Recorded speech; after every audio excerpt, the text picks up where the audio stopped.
요한계시록 14장에는 세 개의 환상이 나오는데 그 중에 오늘 본문은 두 번째 환상이죠.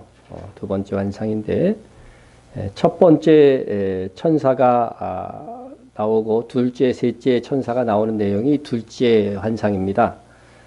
첫째 천사의 메시지는 영원한 복음을 전하는데 심판의 때가 가까이 왔으니 하나님께 더욱 성도들은 영광을 돌리라 하는 그런 메시지였습니다. 둘째 천사의 메시지는 세상을 향한 메시지입니다. 무너졌도다 큰 성 바벨론이여 하면서 바벨론의 멸망을 선포했습니다. 여기서 바벨론은 하나님에 대한 이 음행을 전 세계에 물들게 한 머리 국가 혹은 머리 도시다 이렇게 할 수가 있죠. 그리고 이제 오늘 말씀을 나눌 셋째 천사의 메시지는 먼저 큰 음성으로 말했다. 첫째, 둘째 천사는 큰 음성이라는 표현이 없어요. 그런데 큰 음성으로 말했다는 것을 보아서 이 세 번째 천사가 가장 크게 외친 것이고 그만큼 중요하다 하는 것들을 표현하는 그런 말씀이다 할 수 있겠습니다. 과연 셋째 천사가 외친 큰 음성의 내용은 무엇이었을까? 내용이 조금 길기 때문에 한 절씩 이렇게 살펴보도록 하겠습니다.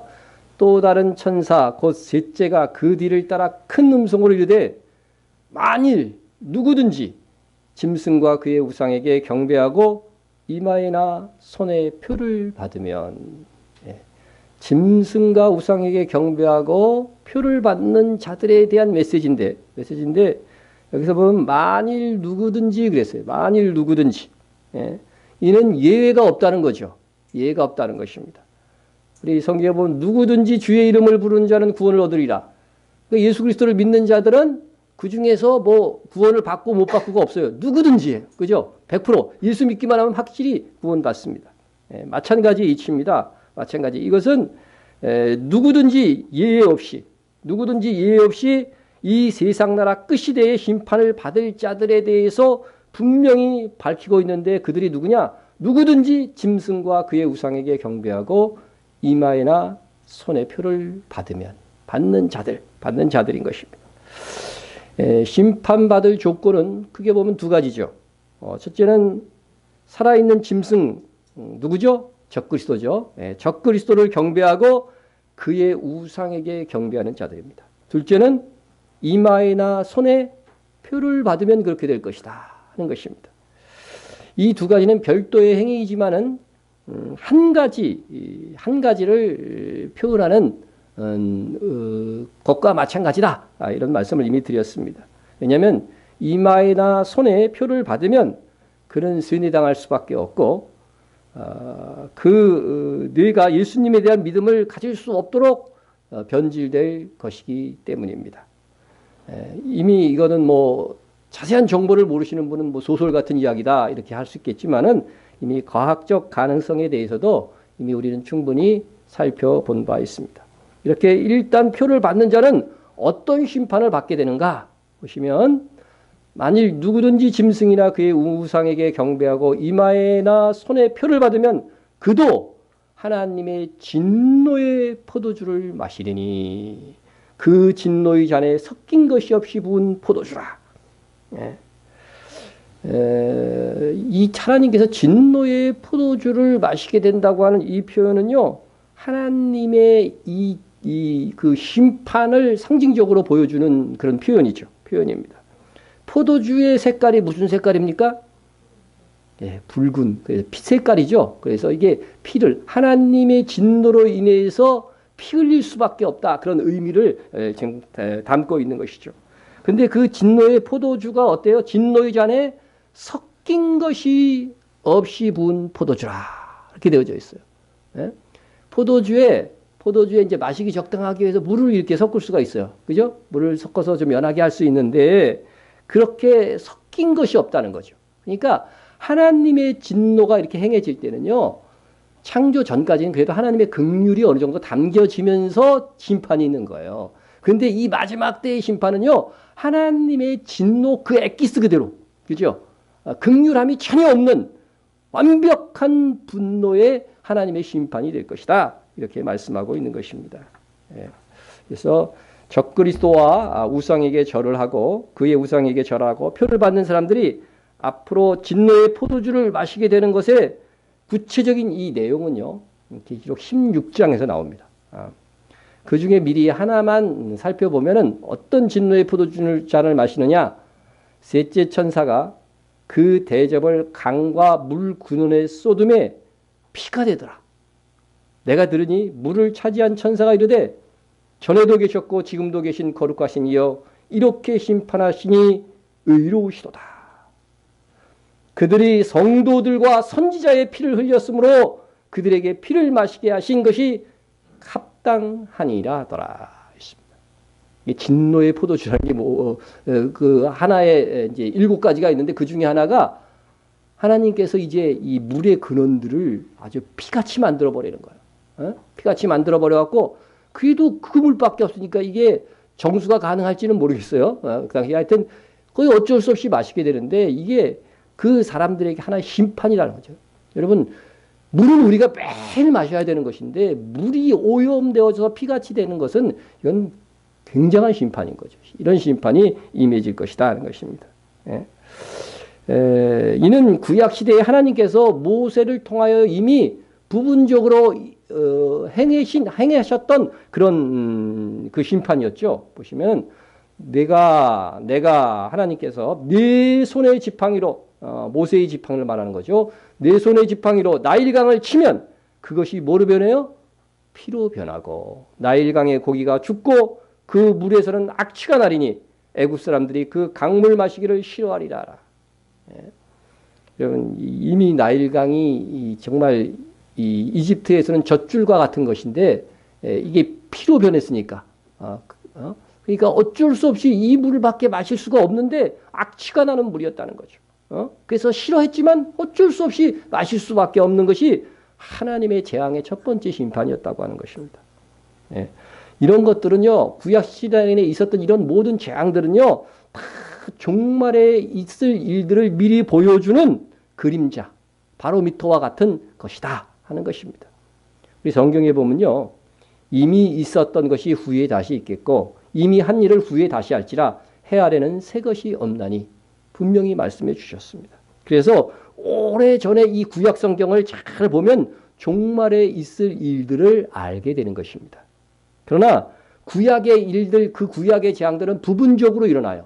부분적으로 일어나지만은 종말의 심판은 전 세계를 대상으로 그 심판의 영역이 넓어지고 또 그 강도도 더 강력해진다고 하는 것입니다. 이 하나님의 진노의 포도주 심판을 받을 자들의 그래서 최후는 어떻게 되는 것이냐?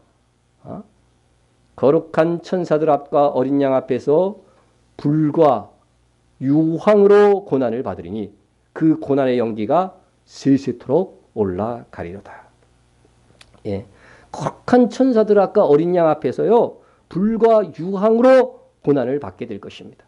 이것이 최종적인 지옥이다 할 수 있겠죠. 최종적인 지옥. 사람이 죽으면요 음부에 가 있게 돼요. 그러나 그 사람들도 사망의 부활을 합니다. 육신으로 다시 부활을 해가지고서 결국 최종 심판을 받고 가는 것은 불과 유황의 못에 들어가게 되는 것이죠. 그래서 그 고난의 연기가 세세토록 올라갈 것이라고 했으니까 이 유황불은 꺼지는 불이다, 안 꺼지는 불이다? 안 꺼지는 불이라고 하는 것이죠. 모든 것은 유황이 타버리면 그냥 없어지는 것이지요. 그러나 이 불은요 영원한 불이에요. 영원한 불, 영원한 지옥불이라고 하는 것이죠. 우리가 예수님을 믿고서 천국의 복락을 누릴 것을 기대하면서 예수님을 믿죠. 하지만 이 유황불의 무서움 때문이라도 절대로 어딜 가야 돼요? 하나님의 나라 천국에 가야 되는 거죠. 유황불에 들어가면 여러분 지금이라도 유황불에 들어가면 어떻게 될 것 같아요? 몇 초 만에 죽으실 것 같아요? 심장 약한 분은 떨어지기 전에 뭐 죽을지도 몰라요. 예? 그런데요, 상상만 해도 끔찍한 그 유황불, 유황불인데 몇천 도나 되는 유황불인데, 예? 여러분 그 꺼지지 않는 유황불에서 내가 벗어났다고 하는 이 사실만으로도 감사해야 돼요. 감사해야 돼요. 예?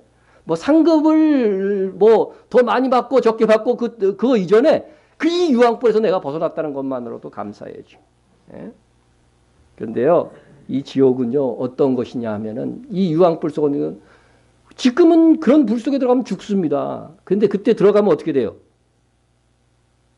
문제는 안 죽는 거예요. 고통은 느끼는데 안 죽는 거예요. 그러니까 고난의 연기가 세세토록 올라가는 거죠. 예? 예.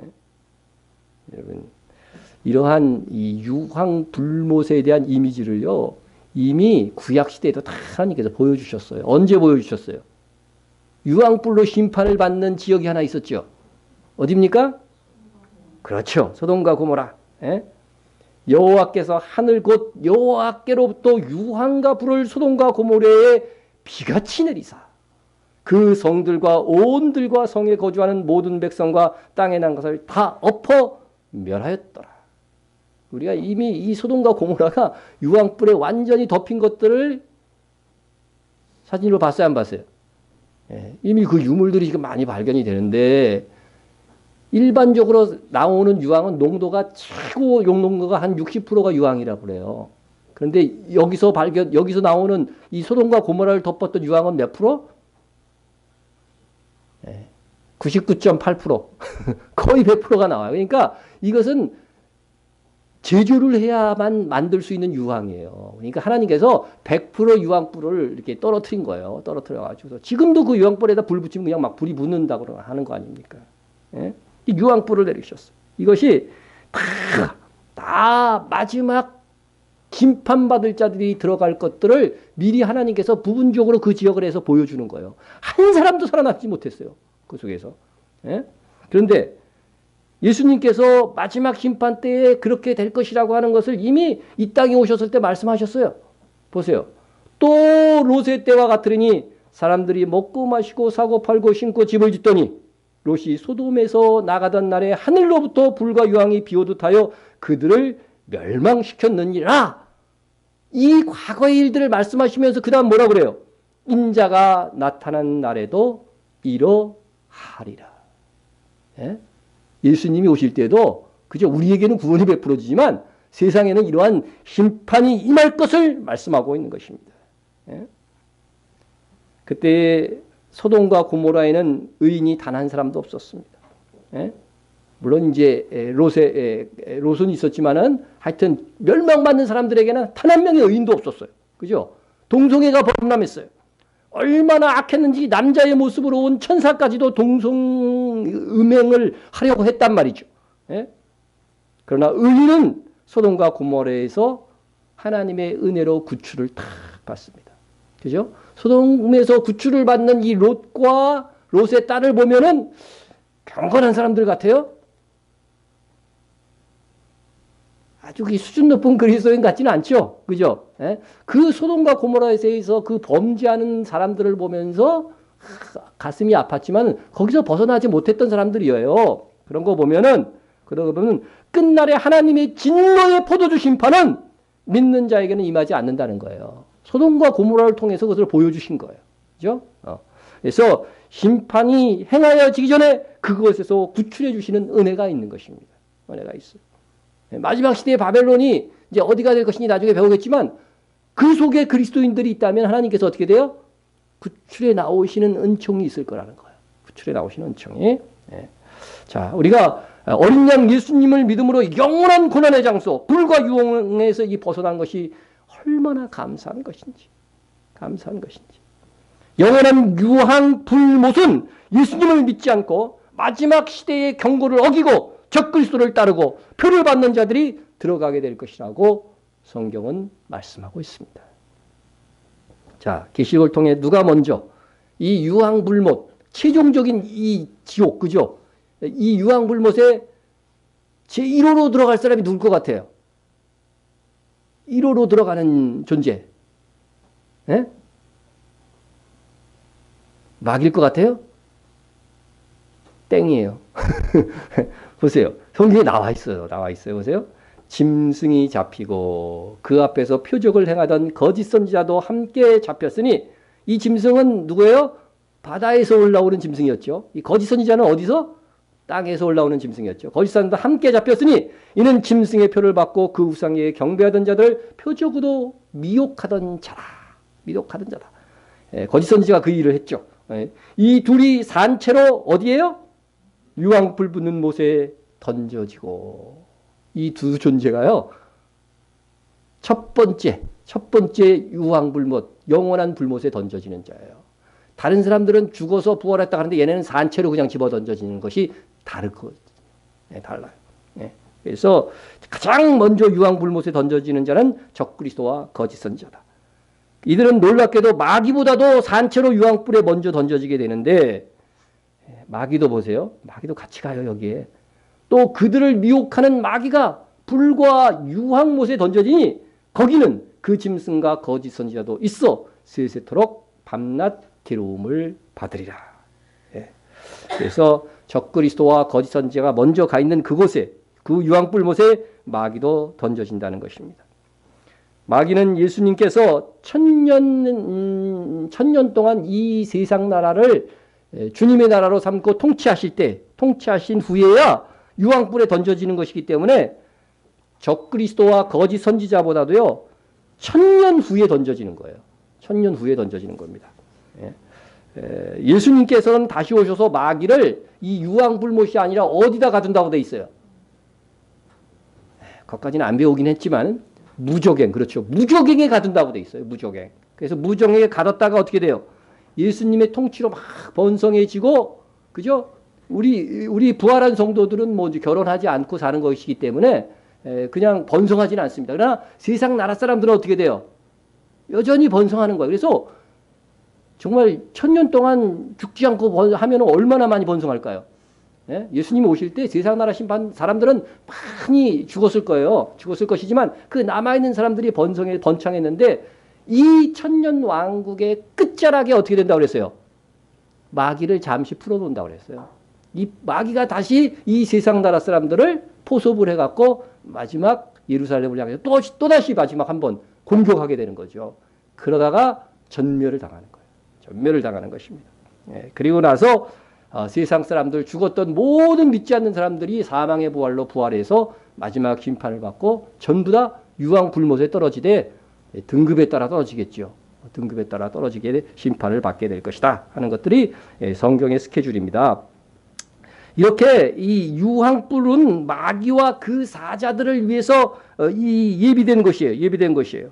그러나 인간의 타락으로 이 세상에 사망이 왔고 이에 끝까지 예수님을 믿지 않고 그래서 의롭다함을 얻지 못한 사람들 그리고 악을 행한 자들 다 이 불못에 들어가서 영원한 고통을 받게 될 것이다.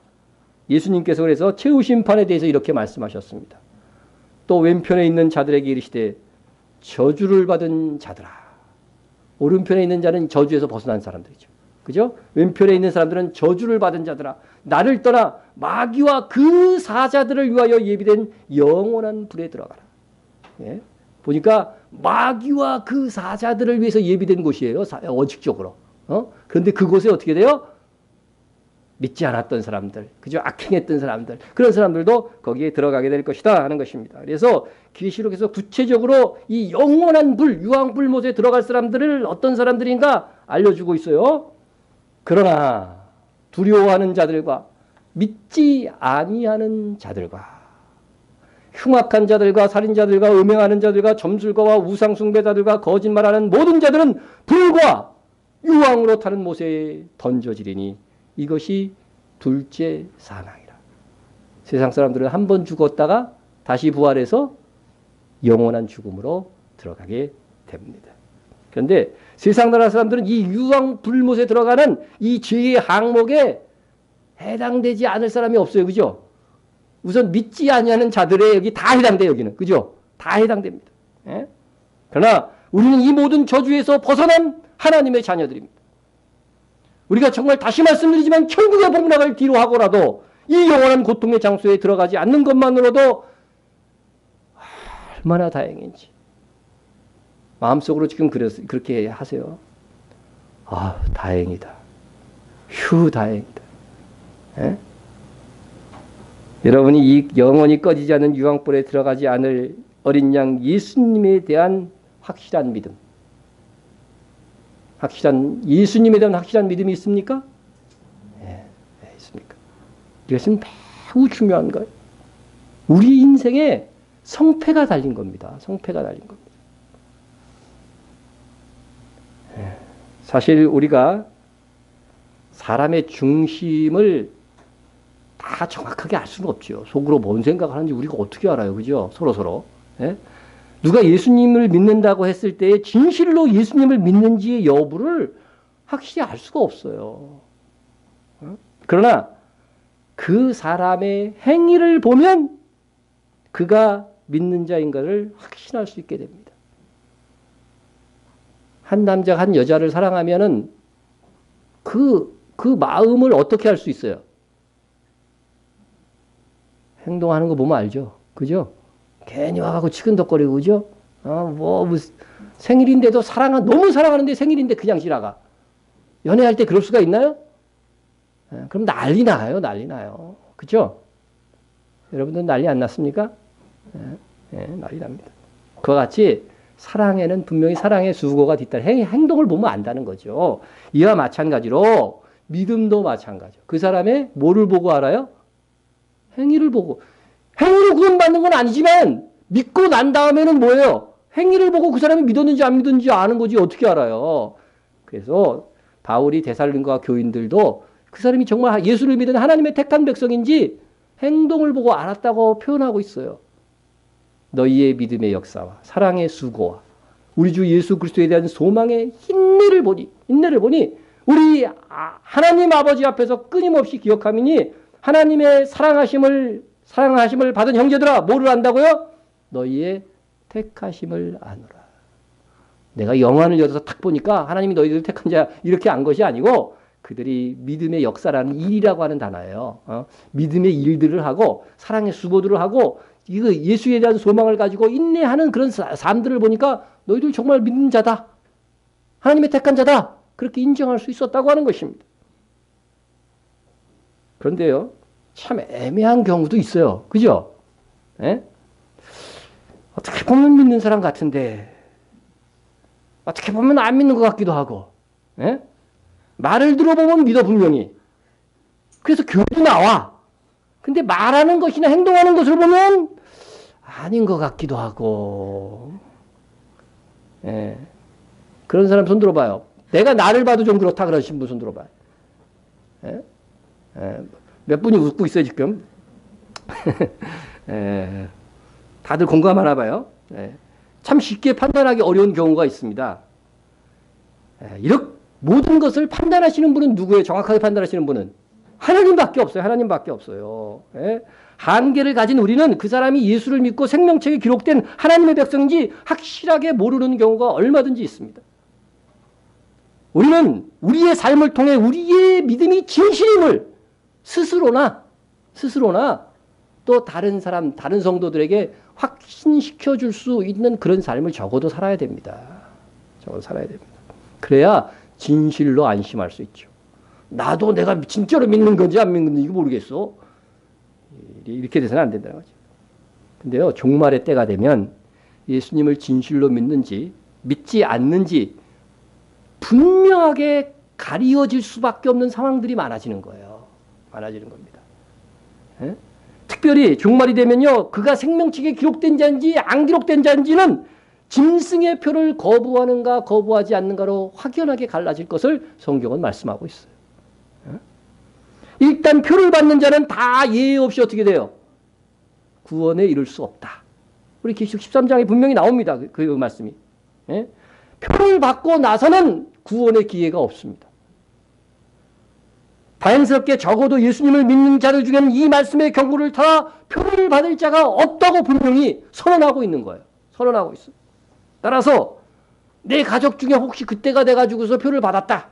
그때가 우리 시대에 올지 않을지는 몰라요. 그런데 그 시대가 왔는데 우리 가족 중에서 표를 받았다. 그러면 어떻게 해야 돼요?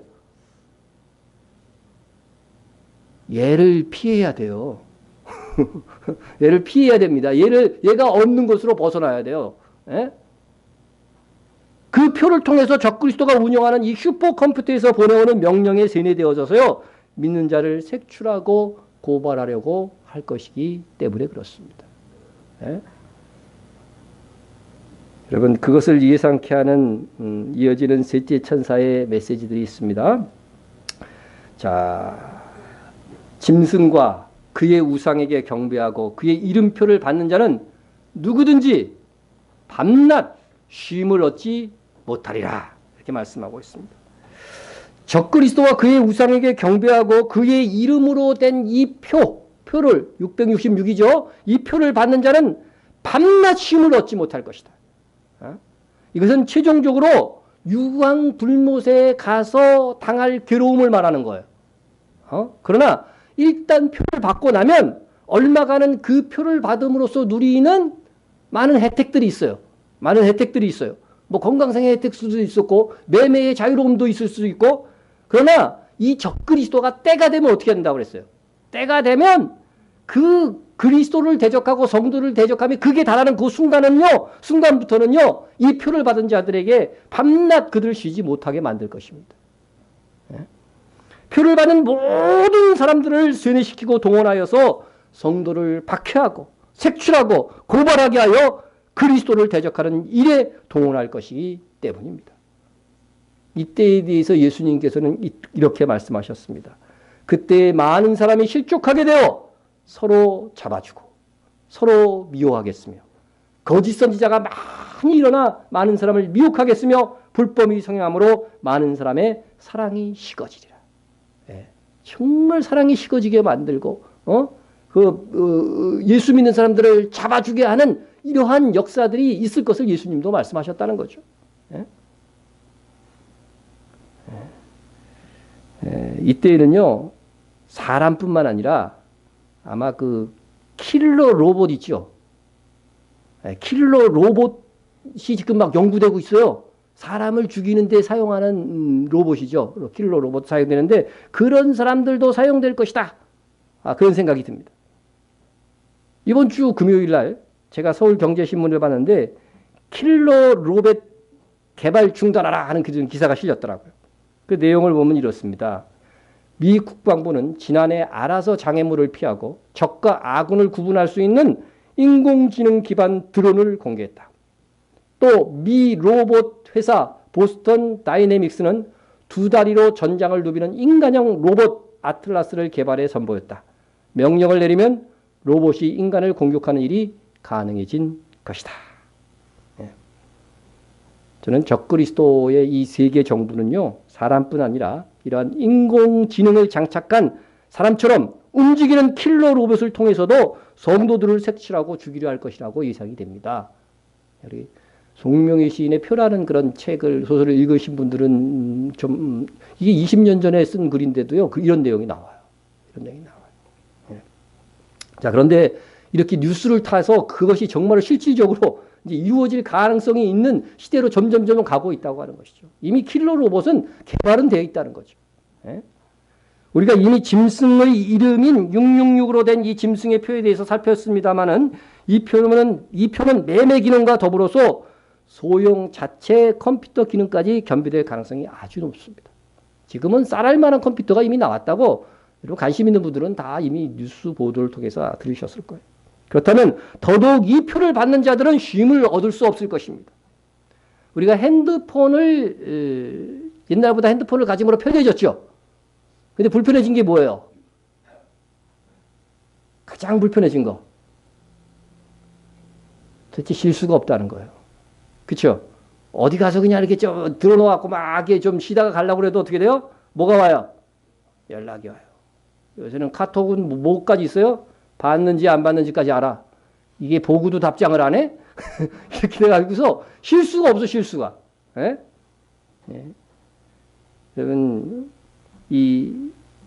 점점 작아지는 이 소형 컴퓨터가 이 표에 장착되면요. 적그리스도가 슈퍼컴퓨터에서 보내는 정보와 명령으로 밤낮 쉼을 얻지 못하게 될 가능성이 있습니다. 예? 혹 표를 받고 적그리스도의 감시를 피해서 도망가더라도 그때는요. 피할 수가 없어요. 피할 수가 없습니다. 그것을 가능하게 하는 뉴스가 있습니다. 오늘은 뉴스를 몇 개 좀 보려고 그래요. CIA, 그죠? 미국 정보국을 말하는 거죠. CIA는 2001년부터 외국에서 무장한 무인 정찰기, 프로데톨, 드론인가요? 드론. 우리나라로 말하는 포식자 드론을 지상에 있는 개인을 공격하는 일에 사용해 왔다 하는 겁니다. 드론을 살해 방법으로 이제 사용한 거죠. 여기에 대해서 최근 새롭게 밝혀진 사실이 하나 더 있는데 어떤 대상자는 이미 전원이 꺼진 휴대폰을 통해 위치가 노출되어 공격 대상자가 되었다는 것이다. 휴대폰 이게 꺼놓으면 어떻게 돼요? 위치 추적이 안 될 거라고 생각하잖아요. 그런데 꺼놓은 휴대폰까지도 어떻게 돼요? 추적할 수 있다는 거예요, 이제는. 2004년 9월부터 NSA가 개발한 이 새로운 기술은 전원이 꺼진 상태에서도 휴대폰의 위치를 추적할 수 있게 해 주었다. 더 파인드라고 부르는 이 기술은 전원이 꺼지거나 심지어 배터리를 제거한 후에도 작동 상태를 유지하고 있는 휴대폰에 내장된 칩들을 통해 이를 소지한 사람들을 추적하는 기술이다.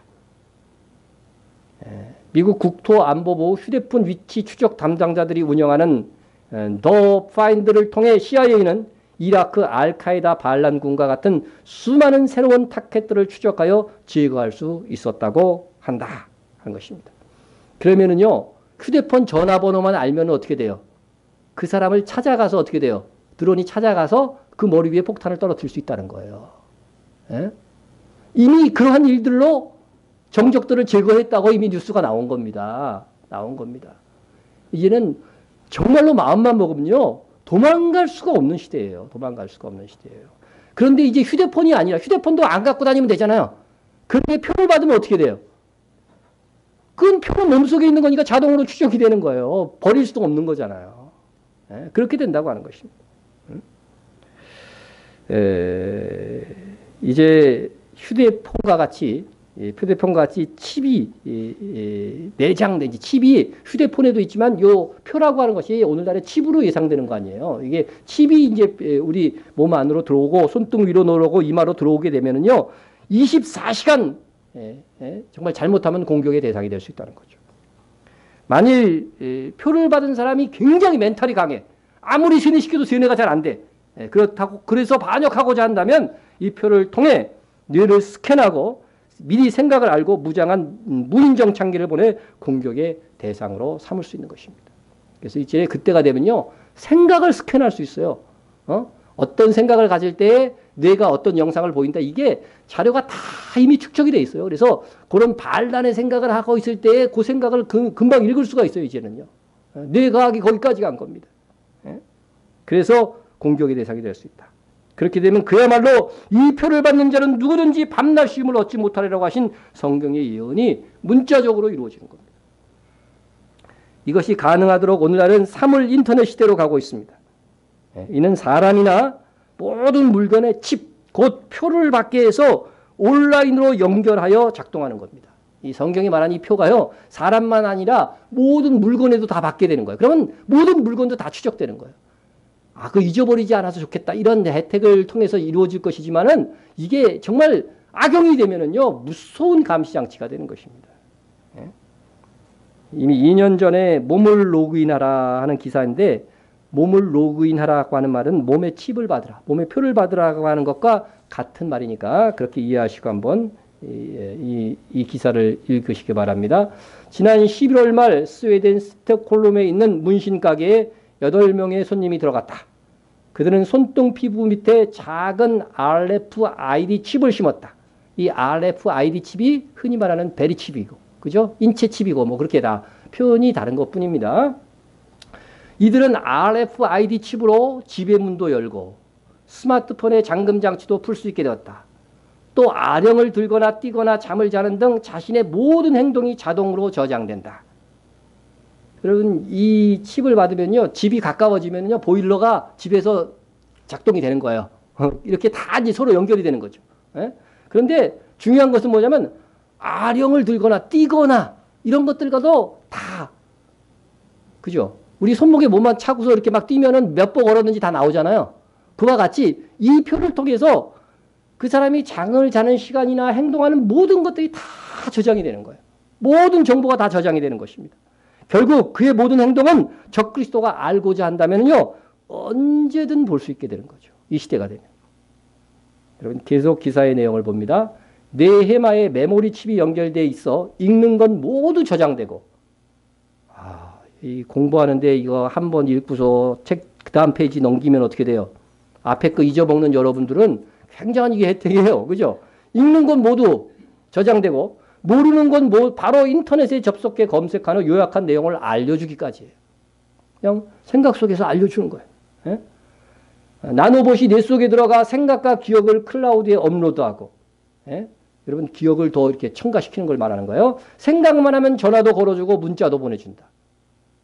먼 미래의 일처럼 들리지만 일부는 이미 실현됐고 일부는 길어야 2년 전 뉴스인데도 길어야 5년 내지 15년 이내에 일어날 일들이다. 예. 여러분 앞으로 15년 이상 사실 분들은요, 충격을 지금 생각하셔야 돼요. 예. 일어날 일들이다. 여러분 생각과 기억까지 업로드 추가될 수 있어요. 심지어 이렇게도 할 수 있어요. 내가 겪지 않은 일인데 겪은 것처럼 입력될 수 있다는 거예요. 이 말은요. 예?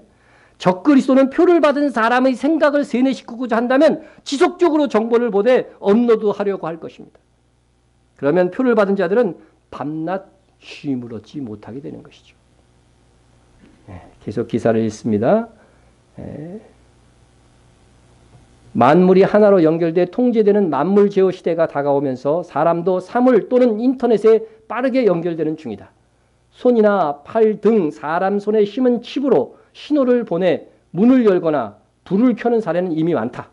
뇌에 칩을 심은 경우도 적지 않다. 전 세계적으로 10만 명이 넘는 사람들이 뇌에 칩을 심고 생활한다. 지금과 같은 속도로 연구가 계속된다면 멀지 않은 미래의 모든 사람이 24시간 인터넷에 연결되는 세상이 올 가능성이 높다. 구글은 이미 그 시대를 예상하고 준비를 시작했다. 여러분 24시간 인터넷에 연결된다고 하는 것은요, 때가 되면 나의 의지와 상관없이 적그리스도의 슈퍼컴퓨터에서 오는 메시지를 받게 되는 것입니다. 지금은 전부 뉴스에 나오는 게 뭐냐면요, 사람의 생각으로 어떻게 돼요? 컴퓨터를 움직일 수 있다고 하는 뉴스만 나와요. 그러나 때가 악화해지면 반대를 생각해야 돼요. 저쪽에서도 그죠? 슈퍼컴퓨터에서 내 생각을 어떻게 돼요? 쇠뇌시킬 수 있다고 하는 거예요. 정보를 보내서요. 이것을 생각해야 해요. 그런 시대가 지금 다가오고 있는 것입니다. 예? 이게 밤낮 이렇게 이제 정보가 오면 어떻게 돼요? 잠을 자도 깊은 숙면을 취하지 못할 수도 있어요. 그죠? 예. 그러나 이 칩을 통해서 그것까지도 해결될 수가 있어요. 잠을 적게 자도 살거나 장기간 잠을 자지 않아도 살 수 있는 그러한 이 표를 통해서 그런 능력, 그죠? 칩 이식을 통해서 시각, 촉각, 감각 능력이 향상될 수 있다고 이미 보도하고 있어요. 예? 표를 받으면 밤낮 일해도 피곤하지 않도록 조정함으로 적그리스도의 노예처럼 살 수 있게 된다고 하는 것입니다. 이 기사 한번 보세요. 열흘 잠 안 자고 뇌파로 드론 조정. 슈퍼솔저가 미래 전사. 열흘 잠 안 잘 수 있을까요? 하루만 잠 안 자도 KO 되시는 여러분.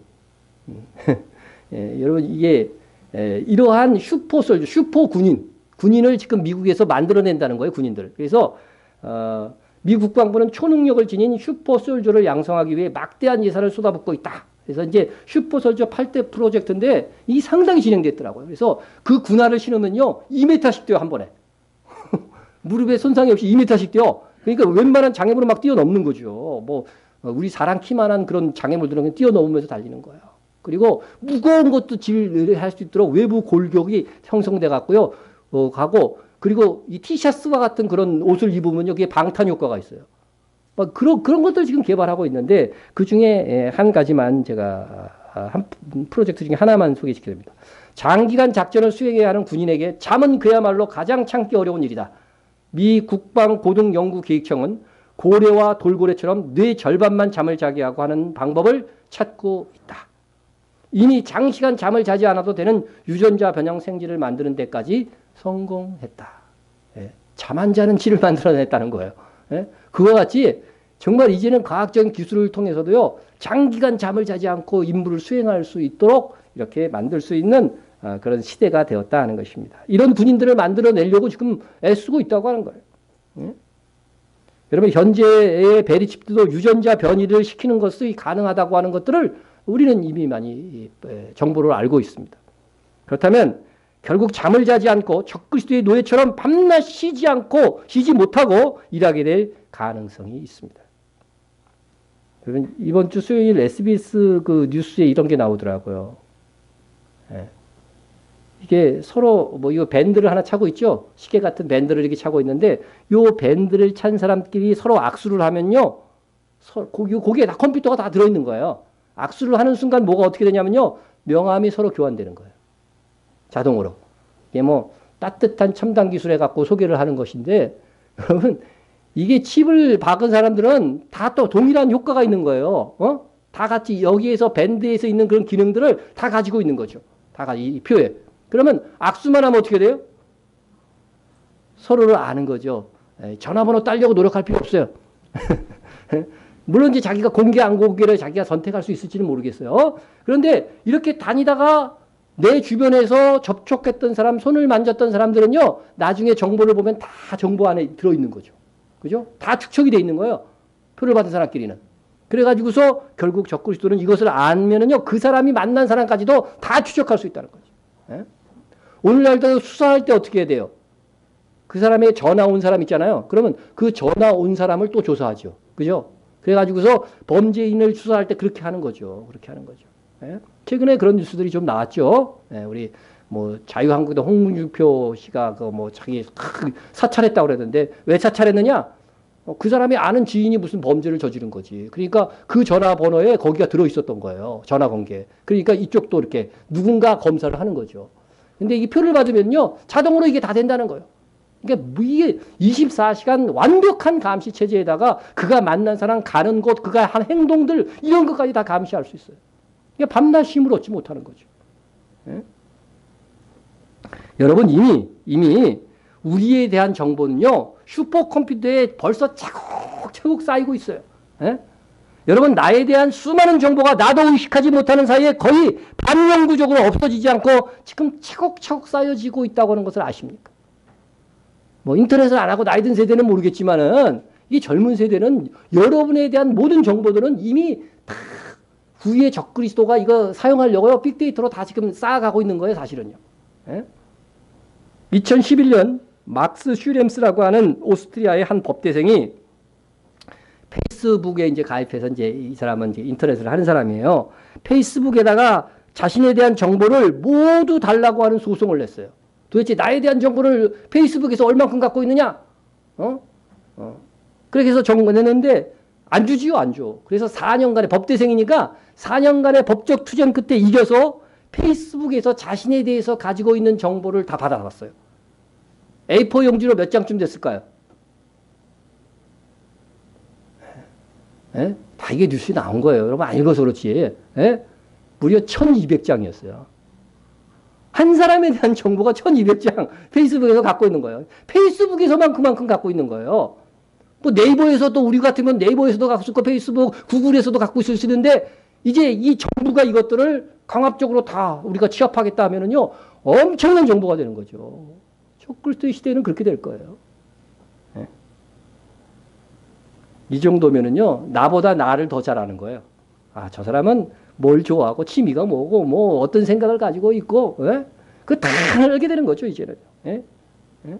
심지어 그 사람의 이제 뇌까지 스캔해서 정보를 가질 거니까 어떻게 해요? 그 사람의 생각까지 다 이제 일구소 데이터로 갖고 있는 것이죠.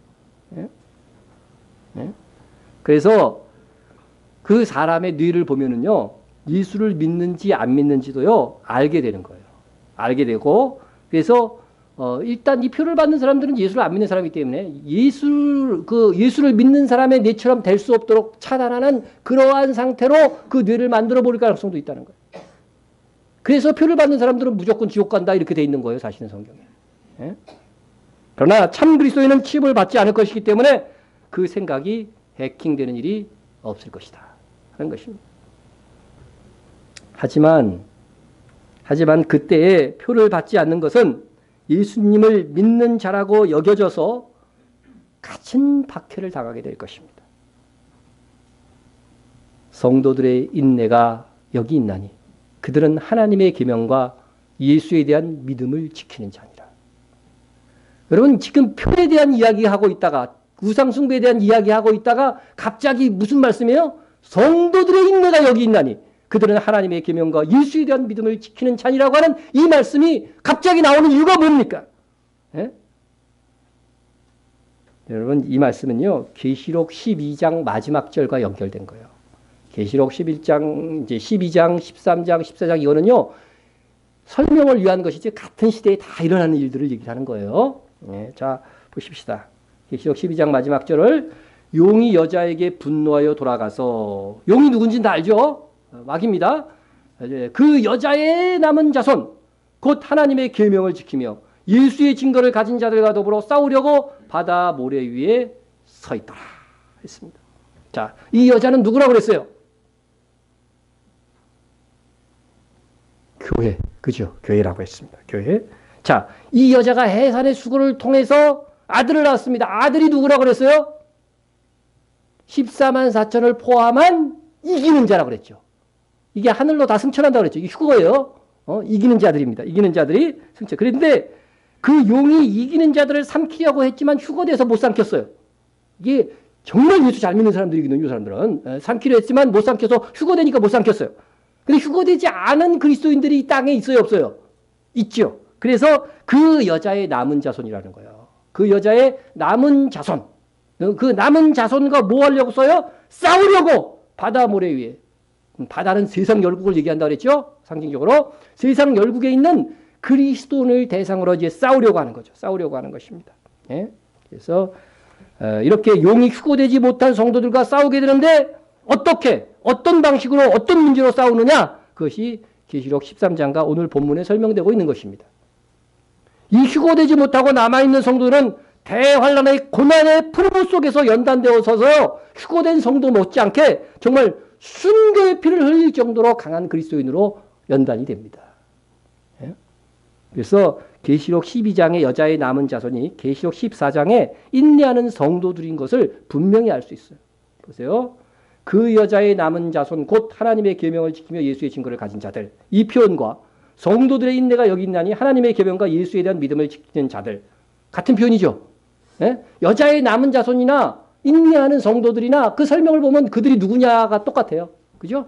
설명이 같습니다. 설명이 같아요. 예?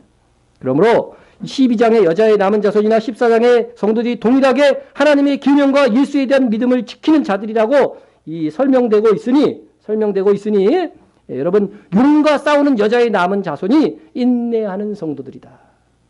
예. 그래서 이 여자의 남은 자손인 순교하는 성도들은요. 바로 적그리스도와 그의 우상에게 절하지 않고 또 표를 받지 않음으로써 거진 고난을 겪다가 결국 순교하는 거예요. 예? 성도들이 어떻게 이 용을 이기냐면요. 순교함으로 이기는 거예요. 막 무찌르는 게 아니에요. 이 시대는. 예? 그래서 이미 다니엘서에도 뭐라고 돼 있어요? 적그리스도가 성도들을 이겨버린다고 돼 있어요. 이긴다고 돼 있어요. 거기서는요. 그러나 우리 영적으로 보면 어떻게 돼요? 우리는 그럼에도 굴하지 않고 믿음을 지켜서 순교함으로 이기는 겁니다. 순교함으로 이기는 겁니다. 예? 휴거해야 되겠어요? 휴거하지 않고 남아있어야 되겠어요? 예.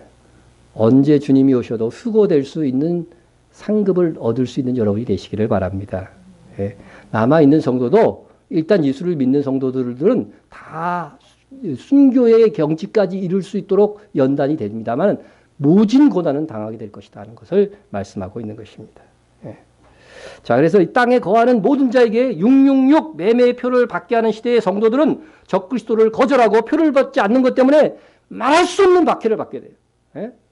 성도는 이 환난의 때에 일사각오 죽으면 죽으리라 각오를 가져야 됩니다. 여러분 지금 일사각오의 신앙을 여러분 가지고 있습니까? 죽으면 죽으리라. 예? 돼 있죠? 돼 있는 줄로 믿습니다. 정말 이때에 비로소 하나님께서는요 마지막 하나님께서 정하신 마지막 순교자의 수를 딱 채우는 거예요. 예? 그래서 계시록 6장 9절을 보면요. 순교자들이 하늘 제단에서 이런 말을 하죠. 거룩하고 참되신 대주제요. 땅에 거하는 자들을 심판하여 우리 피를 갚아주시지 아니하시기를 어느 때까지 하시라니까. 여러분 이 순교자들이 순교해서 복수해달라고 막 기도해요. 하나님의 나라는 뭐예요? 심은 대로 거두는 거잖아요. 우리를 이게 하나님의 백성인 우리를 죽이기까지 했는데 저 원수 갚아주십시오 이렇게 기도하니까 예수님이 뭐라고 그랬어요? 아직 잠시 동안 쉬되 그들의 동무종들과 형제들도 자기처럼 죽임을 당하여 그 수가 차기까지 하라 하시니라 했죠. 순교할 사람이 더 있다는 거예요? 없다는 거예요? 더 있다는 거예요. 언제 채워져요? 바로 이 표를 받게 한 그 시대에 성도들이 마지막 순교자가 될 것이라고 하는 거예요. 이 순교자들이 다 순교하고 나면 어떻게 돼요? 그때부터 뭐가 이루어져요? 대환란이 이루어지는 거예요. 그래서 대환란이 이루어지는 시점에서는요. 거의 이 땅에 성도는 없다고 봐야 돼요. 그리고 누구만 남아있어요? 유대인들만 남아있어요. 유대인 그리스도인들. 그죠? 유대인 중에 돋비쳐에 있는 그리스도인들은 있어요. 그러나 세상의 일반 열방에 지금 하시는 말씀이잖아요. 지금 이 말씀은 열방에 있는 그리스도인들은 거의 다 순교하는 걸로 봐야 됩니다. 숨을 수가 없어요. 숨다 도망가다 최종으로는 잡혀가서 순교하는 겁니다. 순교하는 거죠.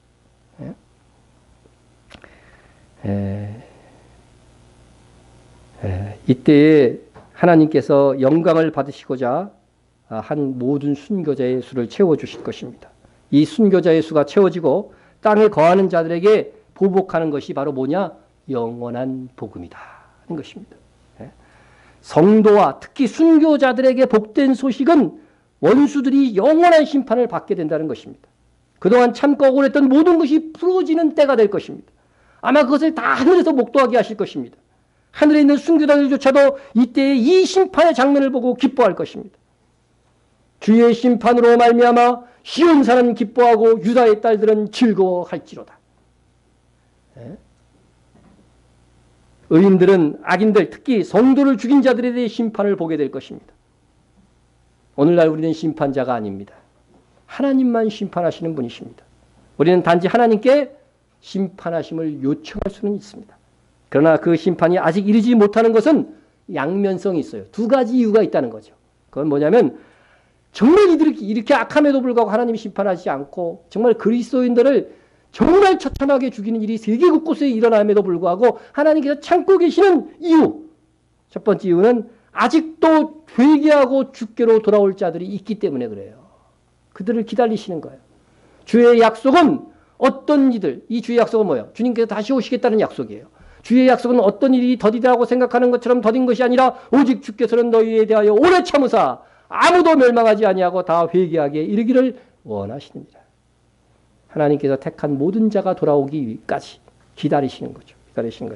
그러나 또 하나의 이유는 뭐냐면 순교를 각오하고 정말 순교하는 이 성도들에게요 상 주시기 위해서 주의 약속이 더디어지는 것처럼 보이는 것입니다. 또 내가 들으니 하늘에서 음성이 나서 이르되 기록하라. 지금 이후로 주 안에서 죽는 자들은 뭐가 있도다? 복이 있도다. 복이 있도다. 그것은 이때의 환란이 어느 시대보다도 극심할 것이므로 인내하다 죽기 때문에요. 정말 하나님께서 이들에게는 어떻게 돼요? 큰 상을 베풀어 주실 것이다 하는 것입니다. 그러니까 마지막 시대의 성도는 이 성경을 봐가지고서요. 정말 일반 선교자들이 얘기하는 것과는 달리요. 휴거되는 성도들이나 휴거되지 않는 성도들이나 큰 상을 받게 돼요. 그러나 휴거되지 않는 성도는 어떻게 돼요? 고난의 풀무 속에서 연단되어서 그렇게 되는 것이 좀 다른 것뿐인 것입니다. 여러분 표를 받지 않으므로 매매를 할 수가 없습니다. 표를 받지 않는 자는 정치적인 박해가 있습니다. 그래서 도망하지만 대부분 피할 수 없어서 체포됩니다. 이에 놀랍게 성령께서 말씀하십니다. 순교하는 성도들을 향해서 이렇게 말씀하십니다. 오늘 보면 마지막 절에 보면 성령이 이르시되 그러하다 그들이 수고를 그치고 쉬리니 이는 그들이 행한 일을 따름이니라 하시더라. 그들이 행한 일은 뭐예요? 순교한 거잖아요. 그들이 이제 수고를 그치고 쉬게 될 것이라고 하는 것입니다. 여러분 안식일 주의 날이 의미하는 것은요. 영원한 안식의 예표인 거예요. 영원한 쉼의 예표인 것입니다. 네? 수고하고 순교한 그들의 행위를 따라 그들은 복된 안식을 누리게 될 것입니다. 우리는 이 최후 승리를 바라보고 언제든 환난의 때를 이겨낼 준비를 하고 있어야 됩니다.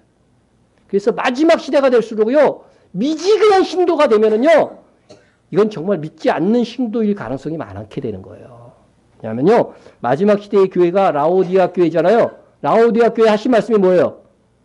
내가 차든지 뜨겁든지 하기를 원하노라. 예? 미지근하면 어떻게 한다고 그랬어요? 토하여 내치리라고 한 것을 보면은요, 믿지 않는 자라고 하는 거예요. 그러니까 마지막 시대는요, 정말 분명하게 신앙생활 해야 돼요. 이것이냐 저것이냐에 분명한 하나님의 자리에 서 있어, 하나님의 백성의 자리에 서 있어야 된다는 거죠. 예? 그래서 여러분 믿음으로 살기 위해서 모든 일에 정말 인내하는 성도가 되어야 됩니다. 예? 갈수록 교회에서 미지근한 사람들은요, 참 신도가 아닐 가능성이 높아지고 있는 것입니다. 오늘 말씀을 정리해 나가려고 합니다. 어느 시대나 성도의 인내가 필요합니다. 그러나 마지막 시대가 되어갈수록 성도의 인내가 더욱 필요합니다.